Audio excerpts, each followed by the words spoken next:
특히 2024년도는 판이 바뀐다. 이 변화의 흐름 속에서 우리가 어떻게 해야 될 것이냐라는 것을 고민을 해야 됩니다. 미중 간에가 야 이거 잘못하다가는 국지전 날 수 있겠다. 왜냐하면 전쟁이 나면 이게는 3차 세계대전으로 갈 가능성이 매우 크다는 거죠. 이건 남 얘기가 아니고 우리 한반도 문제라니까 지금. 네. 이 시나리오는 워낙 많기 때문에.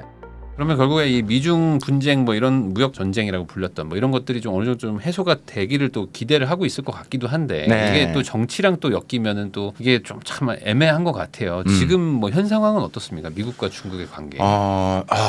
제가 이거로 뭐 여러 방송을 많이 했는데 미중 간의 부분에서는 적과의 동침을 하고 있다라고 보시면 될 것 같고 미중 간에는 여전히 이제 우리가 첨단 기술 산업 분야를 두고서는 디커플링 탈도 경제가 네. 확실히 될 것이고요. 그거는 변함없다. 그래서 뭐 다른 매체에서 이야기하는 뭐 두 정성이 만났다고 해서 좋아질 것이냐 완화될 것이냐 그렇게 보시면 안 된다. 그다음에 그 첨단 기술과 산업은 뭐 미국 자체가 그렇게 뭐 중국을 제재하겠다고 마음을 먹었고 이거는 국가안보 그다음에 경제안보 측면으로 보기 때문에 그 누가 되더라도 지금 내년 대선이 가장 핵심인데 변함이 없을 것이다. 다른 영역에서는 지금 이제 미국 경제를 위해서는 사실 중국에 있는 메이드 인 차이나가 좀 필요하거든요. 우리가 2024년도 이 바이오노믹스가 1, 2분기에 좀 잘 먹혀야지만 이 재선을 갈 수가 있거든요. 그래서 우리가 올해 11월 달 대선, 그러니까 올해가 슈퍼 선거였는데 그리고 대만 총통 선거, 그다음에 11월 달 미 대선이 미중 관계를 또 바꾸는 새로운 전환점이 될 겁니다. 만약에 그런 측면 1, 2분기 미국 경제를 위해서 지금 이제 물가를 잡으려면 좀 관세를 낮춰가지고 메이드 인 차이나를 좀 많이 끌고 와야지만 아무래도 저렴한 물건을 가져와야 되는. 그럼 중국도 좋고 네. 바이든도 좋고 네. 경제 지표가 좋아지면 그러니까 서로가 윈윈. 그래서 이제 그런 목적도 있기 때문에 우리가 2023년 11월 달에 미국 APEC에서 만났다는 거죠. 그런데 이제 요걸 이제 활용을 하겠죠. 바이든 입장에서는. 지금 이제 또 많은 시청자분들이 또 궁금하시는 게 시진핑은 바이든을 응원할까? 트럼프를 응원할까? 네. 그렇잖아요. 네. 누구를 응원할까? 전문가보다 의견 다르겠지만 많은 분들은 이렇게 이야기합니다. 당연히 트럼프를 응원하지. 왜? 트럼프는 해봤고 네. 트럼프는 비즈니스 대통령이잖아. 줄 건 주고 받으면 돼. 이렇게 생각을 하시거든요. 근데 저는 다릅니다. 지금 시진핑 머릿속에는 당연히 바이든일 거다. 네. 그래서 11월 달에 간 거고. 만나러 간 거고. 왜? 바이든을 조금 더 밀어주는 측면이 있다. 왜 그러냐면 그럼 간단합니다. 트럼프의 불확실성이냐 바이든의 예측 가능한 안정적 전략 경쟁을 할 것이냐. 네. 그러니까 지금은 플러스에 플러스 또 거기다 플러스 또 뭐가 있냐면 만약에 트럼프가 되면 바이든의 괜찮은 정책들 이것들을 그대로 승계할 가능성이 있다는 거죠. 트럼프가 되면요. 그러니까 예전에 트럼프가 아니라는 거죠. 보니까 괜찮네 바이든 행보 괜찮은 건 그대로 또 승계를 한다는 거죠. 네. 그러면 좀 쉬운 말로 말씀드리면 묻고 더블로 가는 거죠. 네. 그러니까 이제 그렇게 되고 이제 불확실성이 이제 강해지기 때문에 예측 불가능하다는 것은 중국 입장에 매우 좀 어려운 겁니다. 지금 우리 내부도 힘든데. 그렇지. 바이든은 예측 가능했거든요. 그다음에 바이든은 지금까지 보면 많이 제재를 했는데 구멍을 줬다고, 룸을 줬다고, 빠져나갈 구멍을 줬다는 거예요. 그러니까 해볼 만하다는 이야기죠. 예측 가능하다. 그다음 뭐 어디를 때릴 것인지, 어디를 제재할 것인지 이미 알고 있다는 이야기죠. 근데 트럼프는 얘가 어디를 칠지를 모르겠다라는 거예요. 네. 그렇기 때문에 우리가 그 전에 봤던 트럼프랑 만약에 트럼프가 된다면 네. 다를 거다. 그래서는 바이든을 선택한다라고 말씀드릴 수 있을 것 같고 두 번째가 저도 미국에서 있다고 왔지만 민주당 공화당 똑같이 중국을 제재하는 것은 같은 목소리지만 네. 공화당이 훨씬 더 셉니다. 그러니까 뭐 제가 미국에 때 가장 들었던 말 중에 이런 말이 있는데 공화당 되면 중국 국물도 없어. 국물도 없어. 이 말이 무슨 말이냐면 여러분들 기억하셔야 될 게 그러면 새로운 미중 관계에 또 일이 터집니다. 그러면 우리가 어떻게 되는 거죠? 한국이 이제 문제가 되는 거예요. 네. 그러면 지금 트럼프가 되면 아시겠지만 지금 IRA도 지금 완전히 들어오겠다고 네, 그렇죠. 하는 거고 전면 폐지하겠다고 하는 거고 저는 그렇게 하지 않을 거라고 저는 사람 중에 한 사람이지만 어쨌든 전면 폐지하겠다. 다음에 우리가 말하는 이 FAT4라고 하는 이 반도체 동맹도 마찬가지고 그러니까 지금 우리가 만들어 놓았던 모든 것들이 참 흐트러집니다. 그러면 이제 우리 2025년도 우리 경제가 또 휩싸여 되는 거고 우리 기업들은 지금 매우 혼란스러운 거예요. 그러니까 우리 지금 전기차 배터리 하는 기업들 지금 미국에 다 지금 해놨는데 그렇죠. 이거 지금 엄청난 지금 리스크가 커지는 거예요. 그러니까 뭐 배터리 관련된 부분에도 지금 예를 든다면 IRA가 전면 폐지된다고 했을 때 우리가 투자했던 금액이 뭐 한 지금 대충 계산해 보니까 기사화된 거 보면 한 4분의 1 정도 넘는다고 하잖아요. 전체 아시아 태평양 국가들 중에서 한 550억 달러 된다고 하니까 그런 것들도 이제 영향이 될 것이고 지금 반도체도 마찬가지고 이런 것들이 이제 2024년도에 우리 경제, 우리 기업들한테 엄청난 먹구름으로 다가오고 있다. 그러면 이제 교수님 말씀해 주신 거를 들어보면은 미중 분쟁 뭐 이런 것들이 해결되진 않겠네요. 그러니까 과거로 돌아갈 수는 없겠네요. 그런 생각 하시면 안 됩니다. 그러니까 중국도 이미 미중 간의 것을 장기전으로 보고 있습니다. 네. 중장기전을 보고 있기 때문에 그렇게 준비를 하고 있고 그래서 지금 뭐예요? 자꾸 기술 자립 지금 반도체 독립 매수 이렇게 이야기를 하는 거예요. 그래서 기술 자립이 되고 산업 고도화가 더 많이 될 것이고 그러면 우리의 대중국 수출은 더 떨어질 겁니다. 네. 그러면 우리의 대중국 무역 적자는 제가 뭐 감히 말씀드리고 제가 뭐 여러 공영방송에도 말을 했지만 고착화될 것이다. 네. 그러니까 중국이 기술 자립을 그러니까 우리 A부터 Z까지 다 한다는 거예요. 그게 뭐 의도되지 않은 게 아니라 지금 그렇게 가기 때문에 이미 이제는 미국과의 그런 첨단 기술 산업과는 안 된다라고 생각을 하고 있기 때문에 중장기적으로 보고 있기 때문에 아까 뭐 다시 옛날로 돌아가는 것은 없다라고 지금 없다? 저는 중장기적으로 힘들다라고 보여집니다. 그게 만약에 바이든이 됐다고 해도 똑같다는 얘기죠. 미국 자체 내에서 중국과의 관계는 목적은 이렇습니다. 지금 중국과의 경쟁에서 이제 이긴다. 이건 뭐 전문가마다 다를 수 있습니다. 제가 미국에서 이것을 1년 동안 계속 조사를 하고 연구를 했던 사람 입장에서 미국 내부도 중국과의 이 전략 경쟁 이긴다는 생각보다는 첨단 산업 기술 분야를 최단으로 떨어뜨려 놓겠다. 네. 우선 벌려놓고 그 다음에 뭐 다시 뭐 이렇게 뭐 화해를 그렇죠. 하든 아예 그러니까 네. 네가 포기할 정도로. 근데 포기를 하냐는 거죠. 중국은 네. 안 한다는 거죠. 안 한다는 거죠. 그러니까 옛날에 중국이 아니니까 많이 컸다라는 거지 중국이. 네. 아니 미국이 때리는데 중국이 안 크면 저렇게 때리겠어요. 위협이 되니까 때리는 거죠. 그러니까 그거는 뭐 미국 내부에서 나온 자료들을 보면 지금 이 격차를 안 벌이면 안 되겠다는 게 워낙 지금 뭐 미국 뭐 상하 하원 의원 백악관 다 했기 때문에 뭐 이거는 누가 되든 그냥 꾸준히 이 첨단 기술 산업은 된다. 그럼 그 중심에 대한민국이 있다. 그 특히 2024년도는 판이 바뀐다. 그러니까 이제 진짜 우리가 말한 빅 웨이브죠. 이 변화의 흐름 속에서 우리가 어떻게 해야 될 것이냐라는 것을 고민을 해야 됩니다. 지금 투자는 많이 했고 전반적으로 지금 중국에 탈중국하고 뭐 지금 미국에 또 올인하는데 이것도 좀 변화의 문구가 생기고 있는 것들 이것도 우리가 좀 잘 봐야 되는 겁니다. 그러니까 올해 2024년도 가장 키워드가 무엇인지 아시죠? 폴이코노미, 폴리틱스와 이코노미입니다. 정치가 경제를 잡아먹는다는 얘기. 네. 올해 제가 알고 있기로는 거의 한 60개 넘는 나라가 선거를 합니다. 선거를 하는데 한 40억 명이 넘는 사람이 투자한다고 그러잖아요. 뭐 인도도 하지만 지금 유럽도 하고요. 바로 1월 달부터 대만 총통부터 해가지고 11월 달까지 뭐 전 세계적으로 어마어마한 이게 지형의 변화가 생긴다. 그래서 폴리코노미가 그런 부분들이거든요. 대통령이 바뀌고 지도자가 바뀌면 정책이 바뀌어 버립니다. 네. 친미하는 사람이 친중으로 가고 친중하는 사람이 친미로 가고 이렇게 되는 겁니다. 아르헨티나 같은 경우 그래요. 아르헨티나 같은 경우 대통령도 원래 아르헨티나가 브릭스 플러스라는 거 알고 계시죠? 브릭스. 거기에 원래 조인한다고 했거든요. 네. 근데 대통령이 바뀌고 나서 나는 안 한다. 다시 빠졌습니다. 자꾸 이제 소용돌이 치는 거예요. 네. 그게 가장 본격적인 해가 2024년도다. 제가 생각할 때 그러면 미국이 이제 대통령이 누가 되든 간에 계속 중국을 제재할 텐데 그럼 중국은 어떠한 반격 카드로 미국에 대응할 것이냐. 네. 그래서 저는 이제 중국이 우리한테 사드 때 했던 것처럼 심리전, 여론전, 법률전으로 갈 것 같아요. 단계별로. 1단계가 저는 이제 표현은 이제 분열적 심리론이라고 하는데 계속 이제 타이완 같은 경우는 계속 이제 이런 뭐 좀 심한 워딩을 통해서 불안 심리를 가중시키고 네. 미국 같은 경우도 뭐 공화당하고 민주당하고 계속 불협화음을 만드는 작업을 할 것이고 그런 이제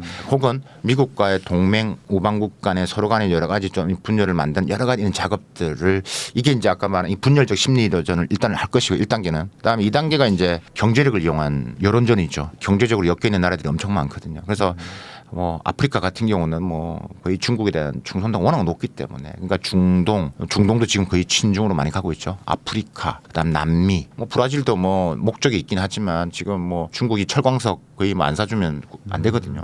그러니까 이제 이런 경제를 이용해서 계속 중국이 이 편을 만들 겁니다. 네. 내 편. 그러니까 그게 엄청나게 지금 이제 미국을 두고 미국 서방국에 대해서 중국은 개도국의 리딩 국가 혹은 뭐 후진국의 대변자 이런 이름으로 계속 편을 세력을 키워나갈 겁니다. 네. 마지막에 이제 맞대응의 법률전이죠. 분명히 이제 미국이 이제 중국 제재하면 거기에 맞는 우리가 많이 봤던 공급망 이슈라든지 광물 자원 계속하면서 법률화 시킬 겁니다. 그래서 통해서 이건 미국한테 정조준한 거 아니야 하면서 계속 히토리가 봐셨던 것처럼 이런 식으로 맞대응의 법률전을 교묘하게 활용을 하면서 말씀드렸다시피 이런 뭐 심리전, 여론전, 법률전을 섞어가면서 단계별로 계속 또 미국을 흔들 겁니다. 그러면서 내부적으로는 흐트러져 있는 이 경제를 또 메꿔내야 되는 그런 아마 상황으로 가지 않을까. 그러니까 뭐 정말 얘기 들어보면은 정말 양국 간에 뭐 정말 치열하게 막 물밑에서도 막 뭐 준비도 하고 뭐 겉에서는 또 약간 화해의 제스처도 보이면서 아무래도 좀 이렇게 중장기적으로 좀 갈 수밖에 없지 않을까. 적과의 동침입니다. 네, 그렇게 될 수밖에 없겠네요. 네. 그러니까 그거를 잘 우리가 플렉스하게 잘 봐야 됩니다. 그리고 우리의 자율성, 전략성을 잘 해서 제공을 해야 되겠죠. 그 안에서 또 한국이 또 고생스러울 것 같긴 합니다. 올해가 특히 그렇습니다. 그럼 이제 말씀 나와서 여쭤보는데 그 대만 총통 선거가 뭐 얼마 안 남았다 뭐 네. 있는데 그 뭐 대만하고 또 중국하고도 또 이제 뭐 민감한 사이지 않습니까? 네. 그럼 그 어떤 선거의 어떤 결과에 따라서 뭔가 좀 상황이 바뀔 수도 있는 게 있을까요? 2024년도 중국 관전 포인트를 3개를 뽑으라면 첫 번째가 대만 총통 선거 결과, 두 번째가 11월 미 대선 결과, 세 번째가 실업률. 아까 우리가 말씀드렸죠. 네. 요게 이제 중국 정부 가장 관심 있는 3가지일 겁니다. 실업률은 아까 제가 경제 이야기 우리가 좀 했지만 다 연동이 되는 거라고 말씀드렸잖아요. 네. 다 뭐 지방부채든 부동산이든. 그러면 이제 첫 번째가 이제 바로 이 타이완 총통 선거인데 이 타이완 총통 선거가 만약에 지금 분위기대로 지금 거의 뭐 오차범위지만 만약에 총통 선거에서 만약에 지금 우리가 보는 지금 이제 민진당이 된다라면 상황이 매우 이제 안 좋아질 수밖에 없죠. 그러니까 타이완이란 걸 중국 입장에서는 딱 3가지 관점에서 쳐다보고 있습니다. 첫 번째가 이제 지정학적이죠. 그러니까 태평양을 나가려면 대만을 거쳐야 되니까. 네. 그러니까 두 번째가 이제 지경학적, 그다음에 기경학적. 지경학은 경제 안보, 기경학은 기술 안보. 네. 그러면 이제 반도체 파운드 절대 강자에 있는 TSMC를 포함한 반도 생태계를 그대로 편입시킬 수 있죠. 네. 그러니까 이런 게 있고, 그러니까 기술 안보 지금 경제 안보 측면에서 목적이 있고요. 이 전략적 목표가 있고 중국 입장에서는 세 번째가 이제 아까 말씀드린 시진핑 3년의 가장 큰 명분이 이겁니다. 대만과의. 타이완 네. 문제입니다. 그렇기 때문에 만약에 되면 시진핑 본인을 떠나서 공산당 내부적으로도 문제가 여러 가지 많이 있을 수 있다. 그러니까 지금 선거 결과가 이제 된다는 게 이제 약간 좀 친미적인 성향의 당선자가 되면 민진당 네. 라이칭도가 되면 그러면 이제 이 대만 해협에서의 이런 무력 시위, 강력한 워딩, 네. 뭐 불지르겠다, 뭐 이런 워딩이 엄청 나올 겁니다. 그 이유는 아까 3가지 말씀드렸죠. 네. 세 번째 가장 큰 명분이라고 말씀드렸죠. 시진핑 네. 3년임에. 네. 그래서 이제 미중 간의 대리전이라고 하는 이유도 다 그런 이유입니다. 그러니까 만약에 국민당이 되면 지금 미국 입장에서는 지금 대만을 포함해서 이 반도체 동맹 여러 가 다 그러면 했는데 이게 좀 삐그덕거릴 수 있는 거죠. 네. 그렇죠. 그러면 만약에 이제 아까 국민당 후보가 지금 호요이 후보가 되면 중국 본토와 대만 간의 반도체 협력도 어느 정도의 이제 물살을 타는 것들이죠. 네. 사실 이번에 보셨겠지만 이 화웨이가 7난 오픈 한 것도 기업이 장도했지만 그래서 결정적인 게 바로 대만에 있는 반도체 기업들이 여러 가지 형태로 도움을 줬다는 이야기거든요. 네. 그러니까 계속 그런 것들이 이제 직접적이 아니겠지만 이게 왜냐하면 이 국민당과 친중의 국민당과 본토와의 연결고리가 있으니까 그런 우호적인 분위기에서 기업들은 좀 더 편안하게 이제 돈을 벌기 위해서 네. 중국 뭐 SMIC라든지 중국 반도체 기업들과 협력을 더 많이 강화할 거라고요. 네. 그러니까 이제 그런 여러 가지 있기 때문에 뭐 이 대만 총통 선거를 우리가 유심히 봐야 될 것이고 만약에 이제 지금 민주당이 되고 이럴 경우는 2024 한 해도 또 이 대만 이슈로 또 계속 시끄러울 거고 또 이제 대만 전쟁설 나올 것이고 그러니까 이미 좀 이야기를 드리면 시진핑 주석이 11월 달에 바이든 대통령 만났을 때도 대만 손대지 마라 이야기했고 12월 달에 지난 12월 달에 그 마오쩌둥 130주년 탄생 기념일 때 축사할 때도 기념사 할 때도 대만 통일한다. 1월 달 신년사 한다. 대만 통일한다. 계속 매달라는. 그러니까 이게 관통하고 있는 거예요. 네. 그러니까 근데 이게 대만을 통일한다고 말을 한다는 거는 반대로 미국 입장에서도 이걸 절대 포기할 수 없는 지금 상황이 온 건데 그러면 이게 정말 그 극단적인 어떤 대치까지 가게 되면은 전쟁설까지 막 나오는 게 뭐 그런 이유가 아니겠습니까? 이제 정말 그렇게까지 갈 거라고 보시는지. 그렇게까지 안 가려고 두 나라가 지금 노력한 게 뭐예요? 만나서 이번에 성과가 뭐예요? 11월 달에 작년 11월 때 만나서 아이펙 정상 양정상 만났을 때 우리가 지금 무너진 미국과 중국 간의 군사 정보를 복원하자고 했잖아요. 군사 이제 같이 소통하자. 네. 왜냐하면 왜냐하면 미중 간에가 야 이거 잘못하다가는 국지전 날 수 있겠다. 왜냐하면 정찰풍 수환이 있어가지고 지금 미국과 중국이 너무 극도로 안 좋아졌잖아요. 네. 그것도 이제 우리가 소통 연락망, 군사 관련된 기관의 소통망이 이제 끊어진 상태에서 이게 서로가 소통이 안 되면 아차 잘못하면 나는 거예요. 그래서 이제 두 나라가 이제 이번에 했던 합의 문제 하나가 가장 결정적인 게 지금 돌아갔죠. 이 최근에 이제 중국은 이제 국방부 장관이 뭐 아시겠지만 갑자기 없어져가지고 빨리 정해라. 네. 지금 빨리 우리 해야 되지 않냐. 네. 지금 빨리 서로 네. 우리 이제 연습할 거야. 분석으로 갈 거야. 알려줬다. 이렇게 좀 해야 되는데 네. 없으니까 지금. 네. 이제 그렇게 지금 최근에 이제 한 라인이 형성됐거든요. 그래서 그렇게 이제 한 이유는 미중 양국도 불안하다. 부담스럽죠. 사실. 전쟁이 나면 네. 제가 우리 처음 방송할 때 이게는 3차 세계대전으로 갈 가능성이 매우 크다는 거죠. 그건 이건 남 얘기가 아니고 우리 한반도 문제라니까 지금. 네. 이 시나리오는 워낙 많기 때문에 근데 두 나라 원치 않는다. 두 나라 원치 않는다. 안 갈 거로 본다. 안 가려. 근데 이게 이슈가 시진핑 본인도 떠나서 중국 공산 내부에서 아까 명분이라고 했죠. 중국은 어떻게 생각하냐면 이런 말씀을 드릴게요. 타이완은 중국이 역사적으로 국공 내전이 있었잖아요. 공산당하고 국민당. 네. 이제 아직 끝나지 않았어. 지금도 진행 중이야. 때문에 공산당의 지상 과제는 뭐예요? 통일을 하는 거예요. 해야 하는 되는 거예요. 네. 그 명분에. 그게 언제냐 다른 거지. 그래서 타이완에 나온 여론들 보면 최근에 이렇게 기사화도 됐는데 만약에 민진당 후보가 이기면 네. 그 대만 그 신문에 이렇게 나온 거거든요. 시진핑이 아마도 어떠한 형태로도 행동을 할 것이라는 것에 대해서 할 것이 확실시 된다. 어떤 뭐 도발, 네. 어떤 전쟁 그게 이제 관련된 게 그렇죠. 있다. 그게 중국 정부가 어떻게 해서 뒤에서 해서 그걸 기사화 시켜서 자꾸 위협을 아. 시키는지는 모르겠지만 대만 총통 후보들 이제 TV 토론회는 제가 봤거든요. 150분 동안 보면 가장 많이 그러니까 국민당과 민중당, 그러니까 제2야당, 국민당, 친중 네. 지금 오차 범위에서 있는 민중당 후보와 호이오이 후보랑 지금 이제 3세대 중립에 있는 민중당 후보 서로는 서로 공격도 안 해요. 질문하래도 서로 질문 안 해. 질문은 전부 다 뭐 민진당 라이칭도한테만 네. 가는 거예요. 근데 핵심 뭐 제일 많이 나오는 거가 웨이시에가 무슨 말 위협이다 위협. 당신 책임질 거야. 그러니까 지금 이런 거기 때문에 누가 되든 어쨌든 부분에 있어서는 그러니까 이 이슈가 있기 때문에 미국 입장에서 인도태평양 전략에서 가장 중심인 타이완이고 그러니까 미중 신냉전의 에이스포커다. 가라앉지 않는 항공모함이다. 그런 말을 왜 나와요? 무조건 잡아야 되는 거야. 미국 네. 입장에서. 무기도 팔아야지 미국도. 네. 무기도 팔아야 되니까.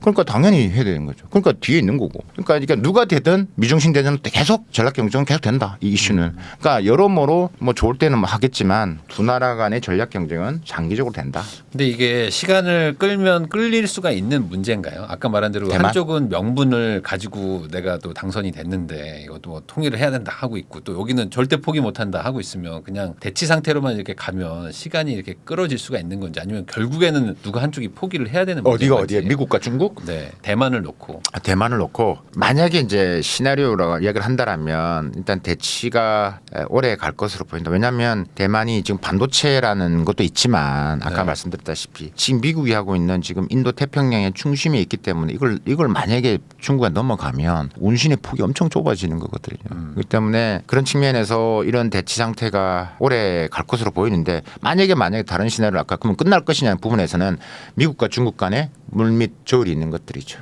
내가 뭐 주고 대만 내가 가져갈게. 네, 참견하지 마. 근데 그게 엄청 커야 되겠죠. 엄청나게 커요. 그렇죠. 예. 그럼 사실 뭐 미국 입장에서 아까 뭐 무기 수출하고 그다음에 이 경제 안보 측면에서 갖고 있는 여러 가지 장점도 있지만 그러니까 중국과의 충돌과 해서 얻는 게 있느냐. 객관적으로 봤을 때 우리가 조금 이제 아까 말씀드린 긴 측면에서 이게 계속 대치할 것이냐 누가 해결할 것이냐 질문하셨잖아요. 그러면 이제 그렇게 해서 그러면 중국과의 자꾸 충돌하면서 잃어버리는 것과 내가 이 대만을 지킴으로써 하는 것과에 따져보겠죠. 그래서 만약에 그렇다면 그런 물밑 부분에서 그냥 대통령이 뭐 따라 다르겠지만 중장기로 봤을 때 그렇게 협상을 통해서 하는 방법이 있을 수도 있고 혹은 아니면 뭐 정말 뭐 시나리오대로 중국이 정말 뭐 이틀도 안 되니까 정확히 한 48시간 이내에 마무리할 수 있으면 뭐 끝나는 거고. 근데 뭐 이런 시나리오 있긴 한데 쉽지는 않다. 쉽지는 않고 그래서 이거는 계속 이런 대치 국면이 오래 갈 것으로 저는 보여집니다. 만약에 된다면 아까 제가 말한 그 두 가지 시나리오 중 하나다.